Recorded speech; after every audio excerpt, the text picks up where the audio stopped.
28, 29, 30। হ্যাঁ, আরো তাড়াতাড়ি বুক ডাউনের পর আবার ডাম্বেল উঠাই তুই। হালাই আমগো এই গরমের ভিতরে জিম করাইতাছে, পুষ্টিকর খাবার দেওয়ার নাম নাই, প্রোটিন পাউডার খাওয়া কি কষ্টটাই না করাইতাছে। এই কি বিড়বিড় করো, ভালো করে বুক ডাউন দাও। এই বডি নিয়ে হাটে গেলে কাস্টমাররা দাম কইবো। দাও বুক ডাউন দাও। ওই গোস্ত পাইবা কই? হারা বছর খাওয়াইছো তো খালি শুকনা খের খাইয়া পাইছা, সেটাই তো বেশি। ঘাসের খবর নাই, ভুসির খবর নাই। ঠিক কইছেন ভাই, শুকনা খের খাইয়ে আমার তো কষা হইয়া গেছে।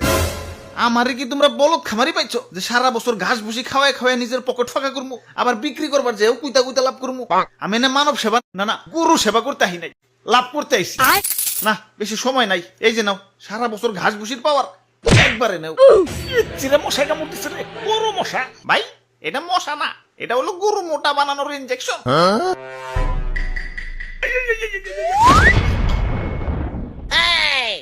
এইবার ঠিক আছে, এইবার ভালো দাম পাওয়া যাবো। যাই হাটে যে গরুটা বেই চাহি।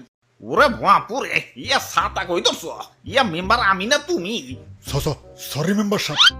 আমি হইলাম এই এলাকার একজন গণ্যমান্য ব্যক্তি, মান সম্মান ধরে রাখার জন্য ইয়া নিয়ত করছি এবার সবচেয়ে দামি গরু